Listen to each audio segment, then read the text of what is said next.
Antes de começar o vídeo, eu quero pedir a você que acompanha o Blog da Cidadania que se inscreva no nosso canal, curta e compartilhe os nossos vídeos, acione o sininho das notificações, que assim você nos ajuda a fazer o nosso trabalho.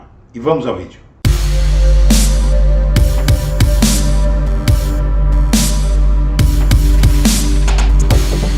Bom dia, senhoras e senhores. Hoje é 30 de agosto de 2022, são 8 horas da manhã. E bolsonaristas ironizam fala de Lula sobre ter sido absolvido pela ONU. Em abril deste ano, o Comitê de Direitos Humanos da ONU concluiu que Lula não teve um julgamento imparcial. A afirmação de Lula durante o debate de domingo de que havia sido inocentado pela Organização das Nações Unidas causou um frisson nos apoiadores de Bolsonaro nas redes sociais. Alguém tem o CEP da ONU, ironizou o jornalista Silvio Navarro, da Jovem Pan. Ele prosseguiu em outra postagem afirmando que o candidato petista foi julgado aqui no Brasil e condenado. O economista Rodrigo Constantino, também comentarista da Jovem Pan, também conhecida como Jovem Clã, disse que o presidenciável esqueceu quem cuida da justiça no Brasil. Outros, como Paulo Figueiredo Filho, neto do último presidente do período da ditadura militar, João Figueiredo, e o deputado Felipe Barros, pediram que as agências de fact-checking verificassem a fala de Lula.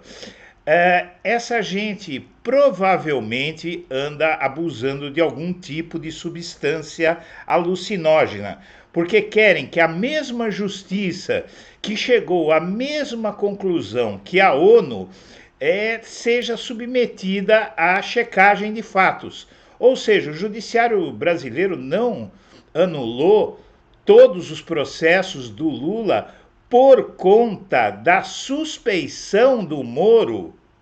O STF considerou o Moro suspeito para julgar o Lula, disse que o Moro fraudou o processo contra o Lula e a ONU disse a mesma coisa, que o Lula foi vítima de uma armação de Sérgio Moro. Tanto a justiça brasileira quanto a maior organização multilateral do mundo dizem que Lula foi vítima de uma armação de Sérgio Moro e só não dizem quem mais participou dessa conspiração, além da Lava Jato, da força-tarefa da Lava Jato. E o fato é um só, minha amiga e meu amigo. Chega a ser, é claro que o Lula foi explicado por ele que não quer ficar discutindo corrupção, porque essa é a agenda de Bolsonaro. Mas confrontado, ele deve usar esse fato esmagador, que mostra que tanto a justiça brasileira quanto a Organização das Nações Unidas, não é o PT não, é a Organização das Nações Unidas, dizem que Lula foi vítima de uma armação. Esse é o sentido da decretação da suspeição de Moro. Ele armou para cima do Lula e isso inviabiliza o discurso de Bolsonaro sobre corrupção de Lula e do PT, mais especificamente a participação de Lula em alguns casos de corrupção que jamais foram ligados a ele por processo nenhum, inclusive pelo Sérgio Moro, que na sua sentença condenatória a Lula apontou atos de corrupção não identificados, ou seja, ele não sabe, ele declarou isso na sentença, que não sabe o que o Lula fez de errado. E o IPEC afirma que 79% estão decididos sobre voto para presidente. Eleitores de Jair Bolsonaro e Lula continuam sendo os mais convictos de acordo com o levantamento. Dados da mais recente pesquisa IPEC, divulgada ontem à noite no Jornal Nacional, apontam que 79% dos eleitores estão decididos sobre o voto para presidente. E essa pesquisa mostrou que o Blog da Cidadania previu ontem. Não aconteceu nada, não mudou nada. A sabatina da Globo não ajudou nem prejudicou nem o Bolsonaro, nem o Lula, simplesmente porque o eleitor já sabe o que quer. E essa é uma péssima notícia para Bolsonaro. E a pesquisa IPEC mostra o quê?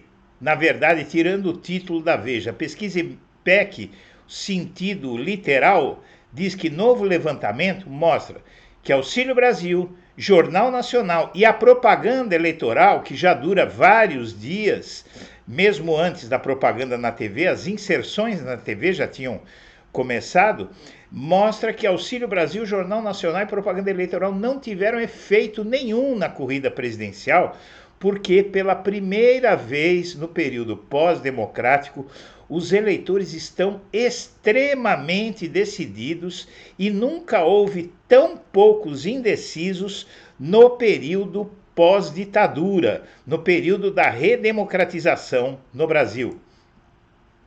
E no debate da Band, os adversários ignoraram um fato contra Bolsonaro que chega a ser inacreditável que não citaram. Ele responde a 4 inquéritos no STF, enquanto fica acusando os outros de corrupção. No debate de domingo, Bolsonaro chamou seu principal adversário Lula de ex-presidiário. Logo na primeira pergunta ao oponente, aproveitou para lembrar escândalo de corrupção na Petrobras ocorrido durante os governos do PT. Lula tinha uma resposta ensaiada. Em seu governo foram criados mecanismos de investigação e transparência para combater a corrupção. Para atacar Bolsonaro, o petista disse que as suspeitas de corrupção do governo atual estariam escamoteadas. E ao menos 25 imóveis do clã Bolsonaro são objeto de investigação. E isso também ficou de fora do debate da Band, quando o Bolsonaro começou a atacar Lula. O Lula poderia ter lembrado a mansão do Flávio Bolsonaro, que é incompatível com a renda dele, mas, na verdade, a estratégia de Lula e do PT é a de não deixar que o Bolsonaro paute o debate com o tema corrupção, mas já que é para responder alguma coisa, e alguma coisa foi respondida pelo Lula, então que lembrem todos esses fatos aí, principalmente esse que eu vou citar agora. Metade do patrimônio do clã Bolsonaro foi comprado em dinheiro vivo. Agora você imagine no debate ou em um próximo debate, quando o Bolsonaro começar a falar de corrupção, vira o Lula para ele e diz: escuta, mas por que é que vocês da família Bolsonaro compram imóveis só pagando em dinheiro vivo? Qual é a necessidade de pagar as compras de imóveis de vocês em espécie? É não deixar rastro? E o gabinete de Alexandre de Moraes aponta ligação entre empresários e o gabinete do ódio. Decisão que autorizou a operação da Polícia Federal diz que empresários atacaram instituições democráticas por desacreditarem no processo eleitoral brasileiro. O fato é o seguinte: o STF e o TSE, as investigações mostram que os empresários bolsonaristas que cogitaram em um grupo de WhatsApp participar e incentivar um golpe de Estado se Lula vencer as eleições, já são muito ligados ao Palácio do Planalto, ao Bolsonaro e ao gabinete do ódio, que produz fake news e ataques a adversários. E o que muda no Senado, após o Senado aprovar PL que põe fim ao rol taxativo? Pelo menos pode-se dizer que o Congresso Nacional fez uma coisa de bom. Ele proibiu que os planos de saúde neguem qualquer procedimento, mesmo que não conste esse procedimento na lista da Agência Nacional de Saúde. Então, acabou a farra dos planos de saúde, porém, porque estamos em ano eleitoral. Vamos ver o que acontece ano que vem.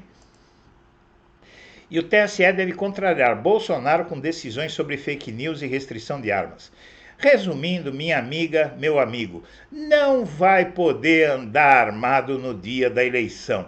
E isso é o mínimo que se espera em um país civilizado, que não permitam que alguém, não pode entrar com celular na cabine de votação e pode entrar com arma. O sujeito vai deixar uma arma em cima da mesa dos mesários durante a eleição. É lógico que não pode permitir armas, e o mais espantoso é que seja preciso discutir um assunto tão óbvio. E candidato a deputado federal, Eduardo Cunha associa seu nome a Bolsonaro. Esse sim, um ex-presidiário que ficou preso por conta de uma fartura de provas, só podia associar o seu nome a Bolsonaro.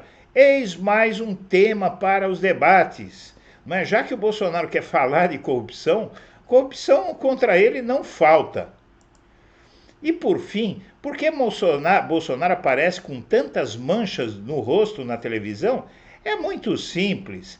Ele aparece com essa cara de retalhos porque ele se recusa a ser maquiado. Muito provavelmente ele tem medo que, se colocar pó de arroz no rosto, ele vai virar gay. Senhoras e senhores, agradecemos a atenção e estaremos de volta ao meio-dia.